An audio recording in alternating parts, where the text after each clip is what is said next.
Now, we were also very, very agile on the product side. So I remember at some point we ended up in front of the Instacart CTO, and we were invited to say, okay, show us what you can do. Here is a new data feed we got from a merchant or partner, and some of the pieces were not there, and we had a 1 hour session. And kid you not, I'm talking to them and telling them about how our approach is, and my founder in the meantime in that session live coded some fixes to handle some unique thing about the data which we were not yet able to. But we ended the session showing them something working and getting that aha, like, okay, you guys did this like right on the spot without a prep, and it takes us some weeks or months or whatever to solve the same problem today. So you have to create some magical moment. Sometimes a bit of luck also helps. Saket, welcome to the show. Thank you for having me today. My pleasure. Do you have a favorite quote, something that inspires or motivates you? One of my seed investors told me that to build a company, it takes a builder, a seller, and a prophet.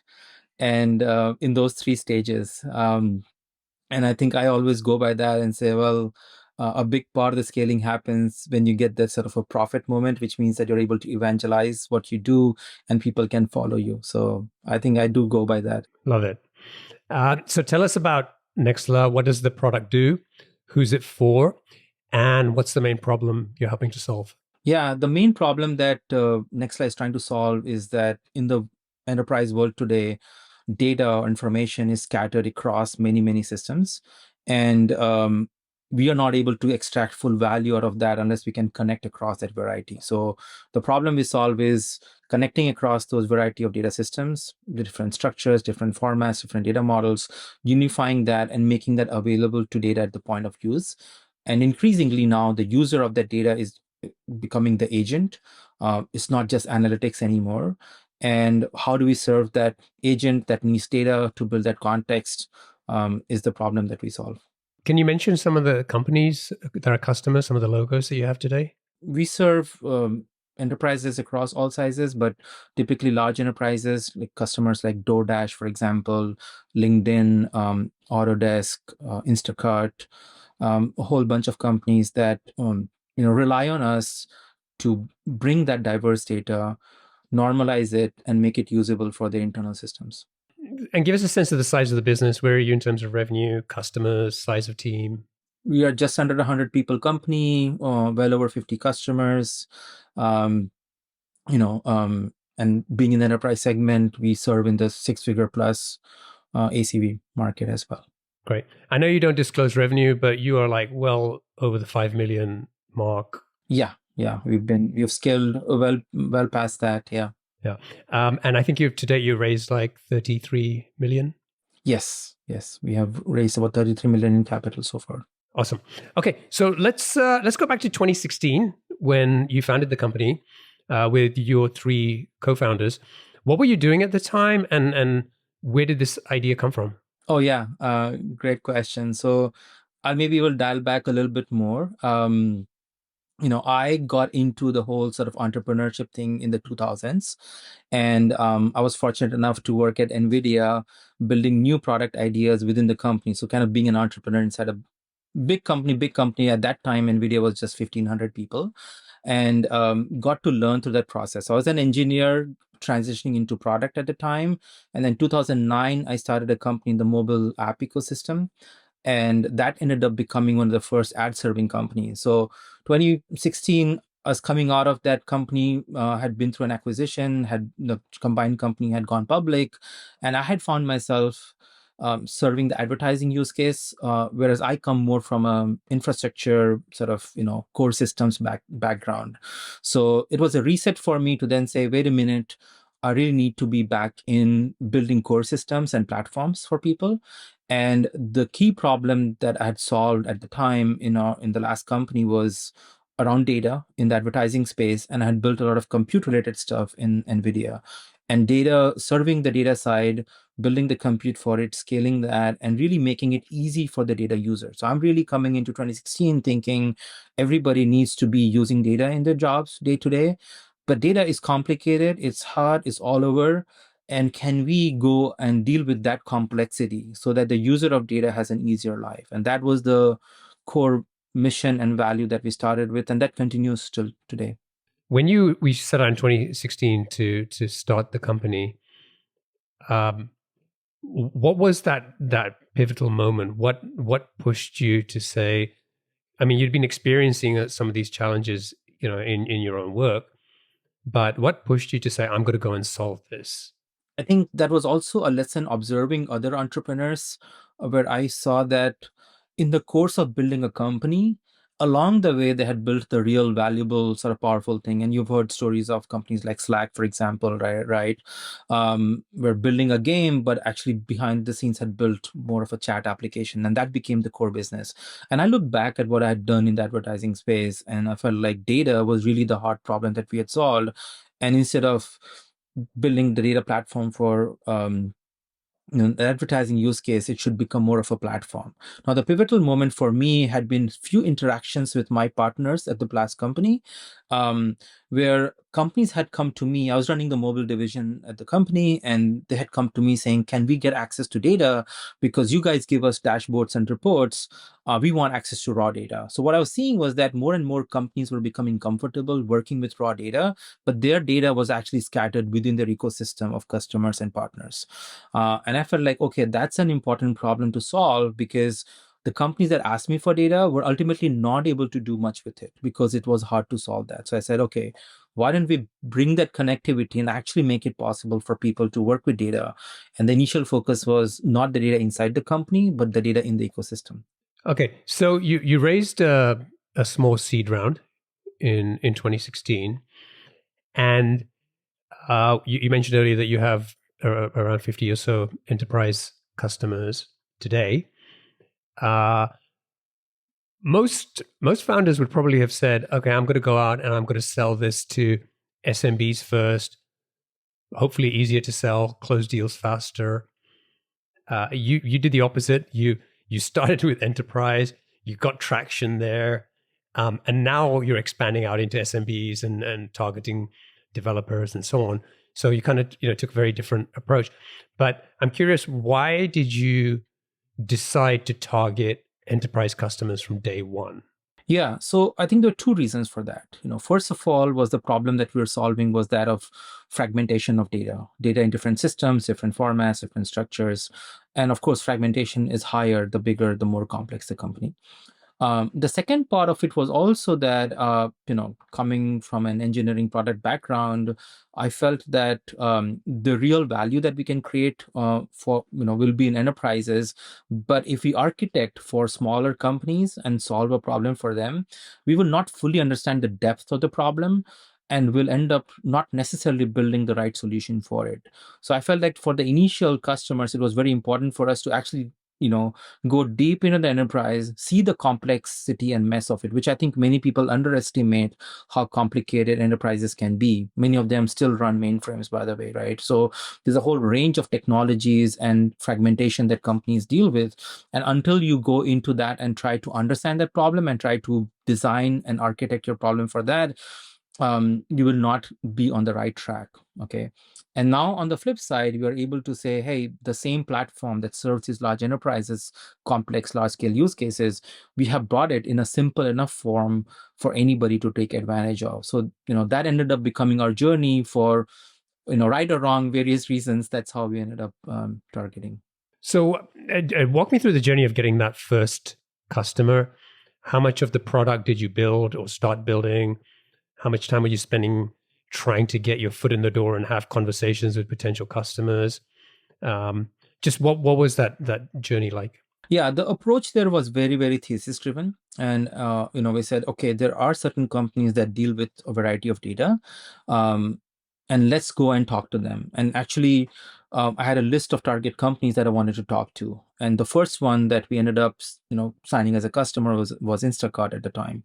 And we felt like, okay, let's understand their business. They are doing delivery of groceries, but they're doing it from all these different stores. Clearly, they need to have some data of what's in the stores, right? I mean, they show me the product on their app, and I can go order it. They're clearly getting product listing, they're clearly getting images, nutrition. They also have probably understanding of what is available in a store. How else would they show me what they can go and pick up, right? They can't just guess that out. So we built similar thesis across a set of companies which we felt sit in a B2B environment and serve their a business customer. As a result, they have to work with the data of this business. So we built that thesis. And started to reach out to people in a very, very basic, organic, sort of classic Silicon Valley founder way. Reach out to people, request an introduction, talk to them, understand whether they agree that the problem is there. And in most cases, that's the learning that we took in to then start to build the product. And we did take some time to build the product. Launched that at TechCrunch Disrupt as one of the finalists. But yeah, there was certainly a journey to getting there. How easy was it to get those meetings? You're a founder, don't have any customers, selling to enterprises. It's not what they typically expect, right? They expect to see hundreds of logos and these flashy presentations. Yeah. That's absolutely true. I think that's where I would say, to some extent, I've been in Silicon Valley since 1999, and I'm a big believer in the ecosystem here, where people are willing to talk to anybody. You have an idea, you want to talk to people. Most people say yes and will take the time, and I think we benefited from that. Of course, using investors and friends and network and any which way to meet people. I think that in general, even in large companies, there are people who have that early adopter mindset. Think of the person who would stand in line for the new iPhone launch because they want the latest in their hands and they really care about being on the cutting edge. And those people are everywhere. The question is, can we find those people and can we talk to them? Can we engage with them? And can we understand their problem well enough to say, look, there is a much better solution. Are you willing to take a bet? And that's all you need as a startup, is someone willing to take a bet on you. How did you find those early adopters?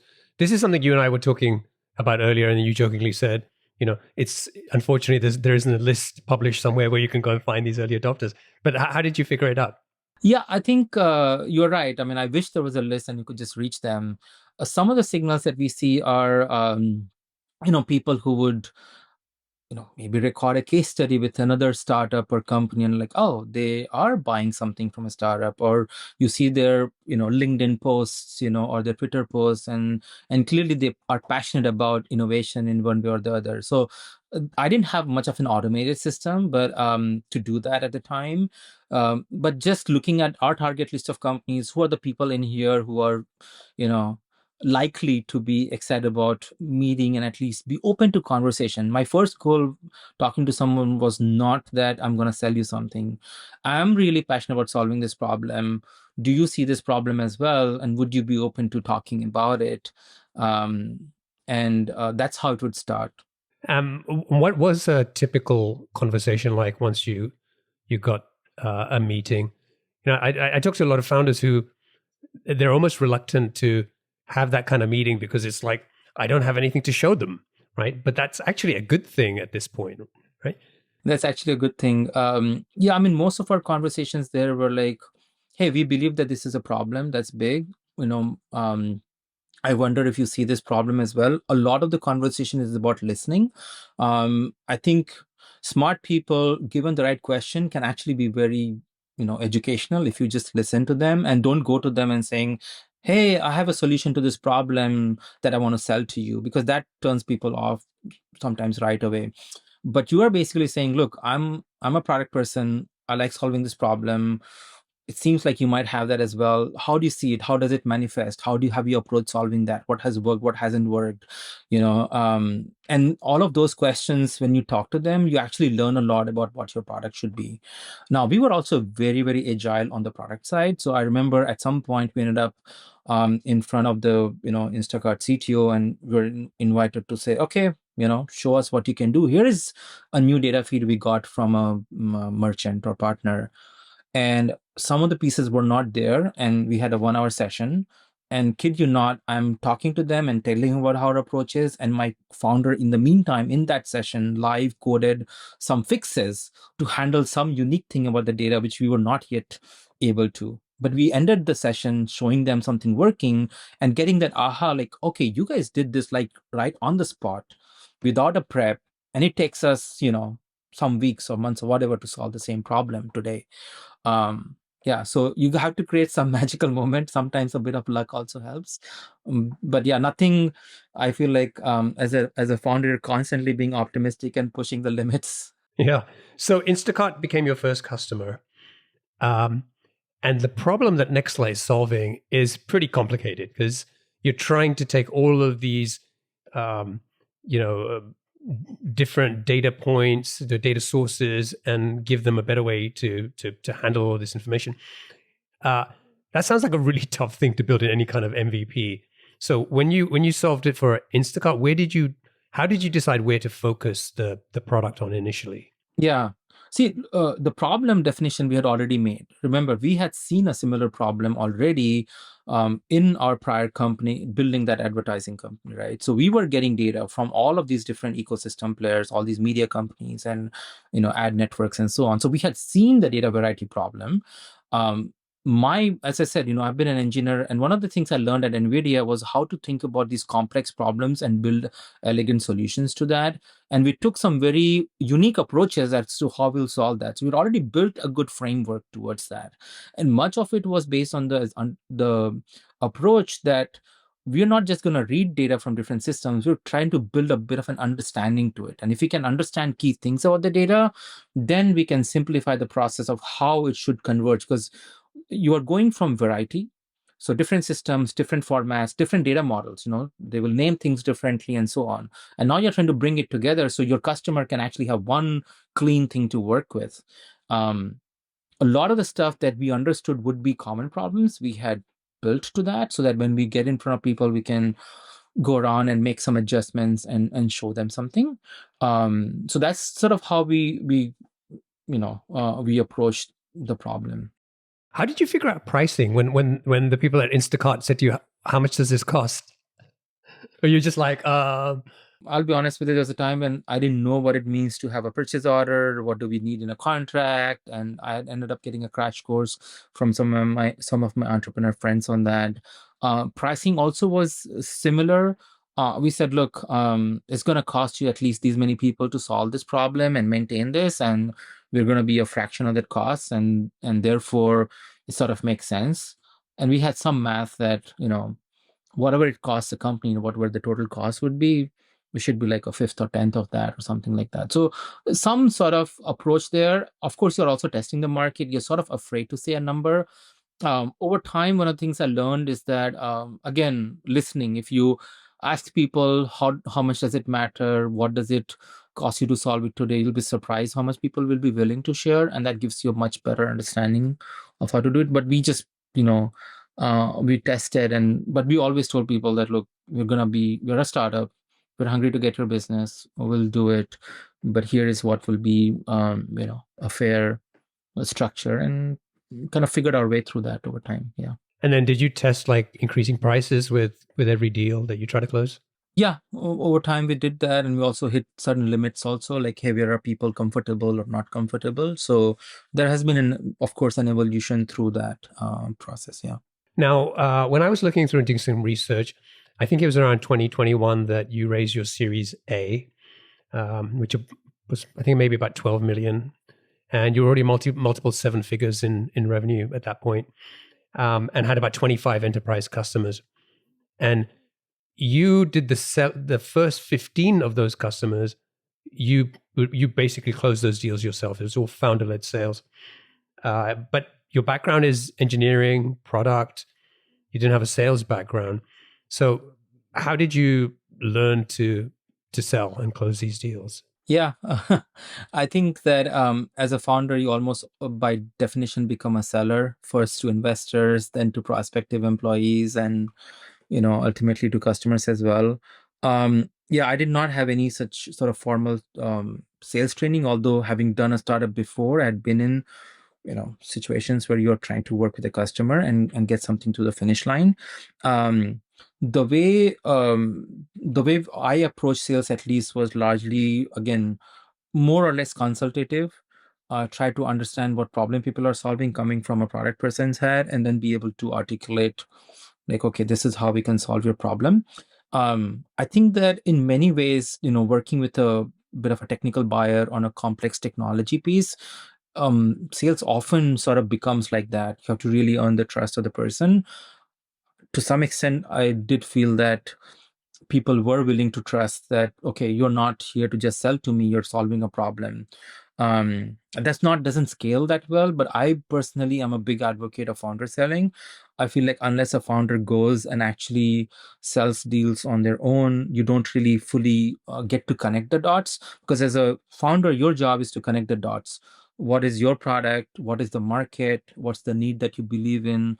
What is customer saying? All of that, you have to connect the dots to really figure out where the company should go. And you're still figuring the direction of the company, because a sales conversation could give you a signal that this is not a good market, for example, it's not the right price, and it's hard to sort of delegate. So part of it is, first you learn yourself and then you try to teach others. um, that's how it ended up being for me. Yeah. Yeah. So and there was something you said to me earlier, which I think is really insightful, that you were largely talking to technical people. And although you didn't say this, it sounded like you didn't even see it as sales in large part, because you were just talking to them about how to solve these technical issues. No, I still don't see it as sales. I still see it as, look, we are really focused on solving a hard problem, and my job is to find, if I talk to somebody who has that problem, I actually really want to make sure that we can solve it well for them. So it's still really that.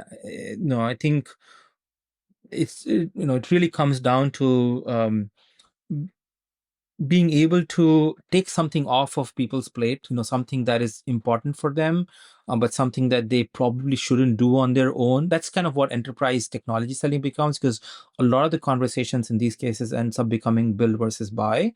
And being able to say that, hey, I have a solution, and look, I'm just focused on solving this one problem, and trust me, I can do it for you, and I can do it better than you'll be able to do it on your own, because you have 10 other things to work on. And the customers are extremely smart and they know how to solve the problems, but they can't do all of those. So I still don't see it as a selling motion as much as um, solving a problem, basically. You mentioned the build versus buy, and I think that was a challenge you faced, where you'd go in and talk to them about how you could solve this problem, and often the engineering folks would say, "Well, we can do this ourselves." Yeah.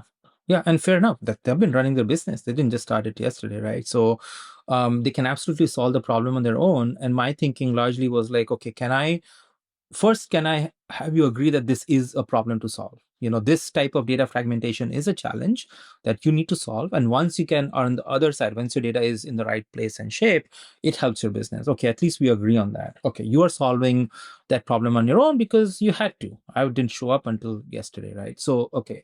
So if we agree on that, I think then largely it becomes the question of, is this person willing to trust you that you can do a job as well or better than them and really take care of it, because somebody down in your business depends on that.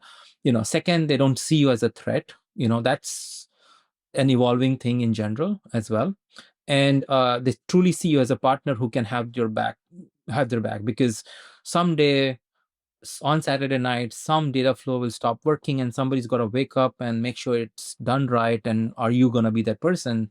And then the final thing I felt was also in that whole build it versus buy conversation was like, what does this person want to really do long term? Because solving this data variety problem starts very simple. I just want to integrate data from one partner or customer. But then when you get to 50 and 100 and 500, it's an endless problem to solve. And that's not necessarily a career growing trajectory for that person. So in many of those cases, it becomes understanding the problem, agreeing on that. Sometimes that is not the time when they will make a decision to switch. And, if you stay in touch with them and come back and check in with them, maybe there's a right time when they say, you know what, I'm done with this. This is a good time for you to solve that for me. So I think a lot of sales in my mind doesn't necessarily happen in the time you want. At least you agree on the problem. Timing, can be a patience thing sometimes. Yeah, or being able to come back with the right examples or right features sometimes. So like, oh, you really wanted to do this thing on data, like clean it up and have some, entity resolution. Look, we are able to do that a lot easier. Yeah. So you said, like, you had when this would happen and they would say, we can solve this ourselves, it wasn't something you pushed. You were just like, okay, let's just understand that there's a problem. It needs to be solved. This is how you're doing it right now. And then you said, I'd stay in touch with them. What did that look like? Sometimes it's just sharing updates with those folks on what features we have built. Like they may have said like, oh, my roadmap is to also do this and that with the data, and that's my plan. And like, okay, what are we doing in that direction? Sometimes people do have like, okay, you do these 5 things well, but I don't really like a certain part of product or solution or approach. It could be many of those, but largely for me, I think one of the things I'm good at is generally texting people and sending them emails and messages and just keeping track of that. It's hard to scale again, but when I was founder selling, you can still make it work. Was there a customer or prospective customer that you had a meeting and you walked away thinking they're never going to buy, but you stayed in touch and they eventually did? Yeah, it has happened multiple times, especially with large companies, because large companies are used to solving problems on their own, and they have a lot of resources, so they feel like, well, I can do it myself. Yeah, absolutely has happened. The timing of these things can, of course, vary as to when people sort of really align with you. I think that there are some macro trends that are also happening overall, which influence some of those factors, and being able to sort of connect the dots with that as well. So, for example, let's say it's much easier to generate code in AI, and people are like, oh, I can build anything myself, right? And that can happen as well. But then there are also macro trends happening about how we are advancing our product to be very AI enabled and driven. So I think you have to clearly show that the value you're creating is significantly more than what people can do on their own, and that you are continuously on that track of doing that. And one of the things for me is that I am constantly, even when I'm not working, constantly thinking about data and data related challenges. I'm like, oh, we could do this and that. And every time I think about one of those, sometimes it clicks to me like, oh, that person at that company that I talked to mentioned this to me. And that's a great, point for me to say, oh, let me update them of what we're doing. So I think part of the founder's job is to really connect the dots, as I said, about your product, the market, your vision, but also the customer. I think when you raised your Series A, you were doing multiple 7 figures, and you were also cash flow positive. Is that right? Yeah. So how do you do that? Like you hadn't raised a lot of money to start. You're going out and trying to sell to enterprises. These deals can take a long time, 6, 12 months in many cases. What kind of decisions did you make about the business and how you operated that helped you to not only survive during that time, but be so efficient? Yeah. See, we raised our seed round in 2016, and then we got our first customers in about a year from then. And then we felt like, well, we can just go scale it, right? And you feel like that once you have, and we signed the first few customers in quick succession. So we started to build and scale, but then 6 months later, it didn't turn out that way. And suddenly we were like, in a difficult situation, had to make some cuts. And then the pact that we did between the founders was that, look, we'll just we have some customers that we are serving well. Okay. So we know our product is valuable. We are all product people. If we don't, spend any of the money on ourselves, we don't take any pay, which is a sacrifice to make. And you have to sometimes do that as entrepreneurs. It's not like you start a company and getting paid right away, right? So we did that, and we said, okay, we'll cut that down. And then every time we add a customer and revenue, we'll also add some more people to the team. So we downsized significantly. It was a painful moment. But then we kept on that journey, and actually we started to build the product very focused on fast iteration of the product, getting in front of customers and slowly building the team. That's how we ended up like in this whole journey over the next few years, really focusing on the deep enterprise capabilities, and coming out the other end with good steady stream of revenue, good set of customers, and realizing that we had actually grown revenue faster than we had increased our spend. So we talked about the shift in your target customers. You took the enterprise route, do the hard thing first. Now you've expanded and are going more towards SMBs, developers, and so on. And once you explain that, that makes sense. Um, tell me about like the how the emergence of AI shifted what you were doing. It's still in many ways it's still the wild wild west, but um, what were the most significant changes you made to the product that helped you do things that you weren't able to do before? Yeah. I mean, AI has been a big shift and it continues to be.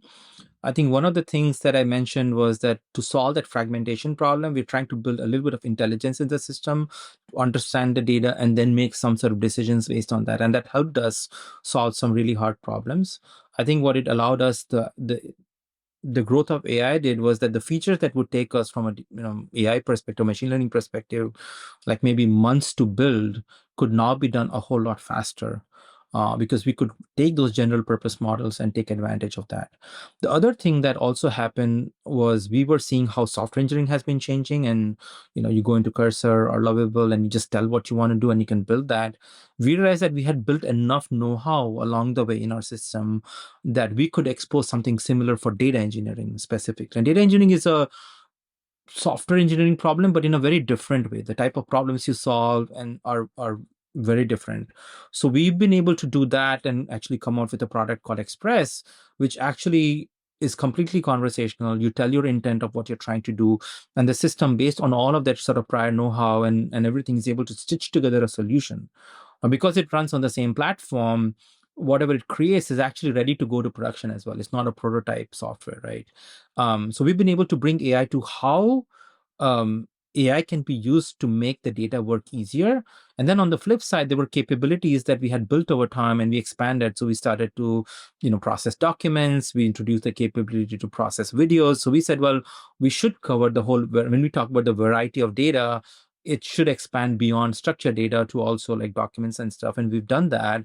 And then going more into the place of like, okay, how will we make the data available with the primary user becoming AI? And that's kind of why going towards earlier stage companies, because much of that solution building AI products are being built by startups.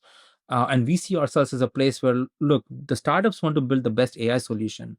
But the moment they deploy to an enterprise, they get stuck in the same fragmentation problem because now they have to work with all of that. So, do you as a startup go and solve that problem? Because that will eat up a lot of your resources, or us rather being a component and saying, well, so it changes also how we think about who we serve because of AI.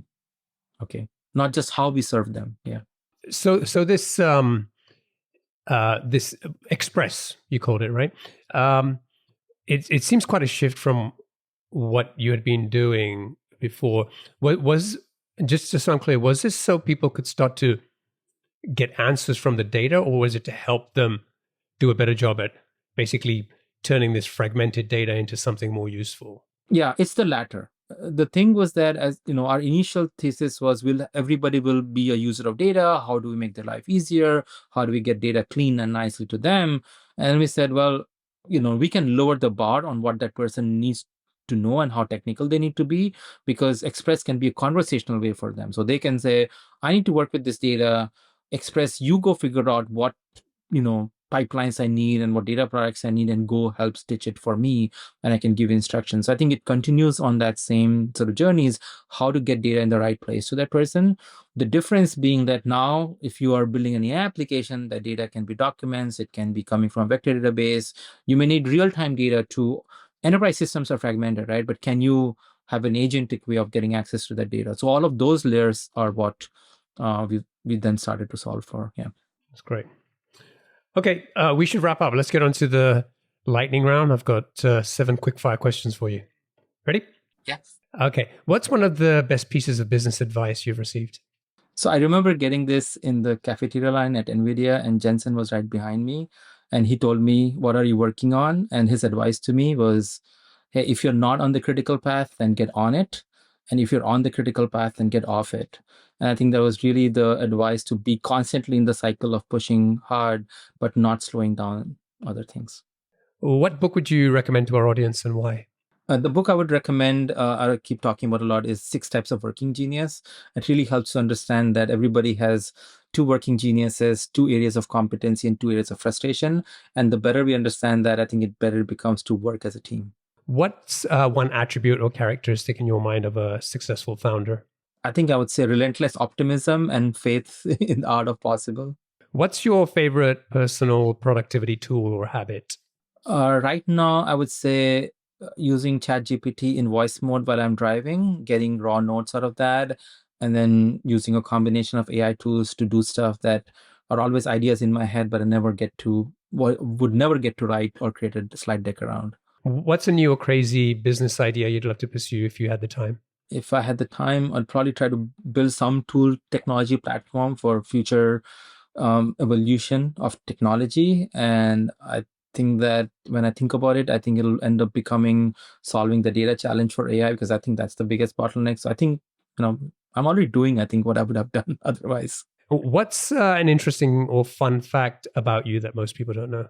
I'm an introvert, so I think most people don't realize that I love adventure and everything from flying a plane to riding a motorcycle to snowboarding to everything. I love doing activities. And finally, what's one of your most important passions outside of your work? My life is where work has percolated through every bit of my calendar. So the only thing I do outside of work right now these days is spend time with my kids. And I do love to teach and mentor when possible. So I will make time for that no matter what, if there's somebody I can help. Awesome. Well, thank you so much for joining me, Saket. It's been a pleasure. If people want to check out Nexla, they can go to nexla.com. And if folks want to get in touch with you, what's the best way for them to do that? Best is to find me on LinkedIn. Great. We'll include a link to your profile in the show notes.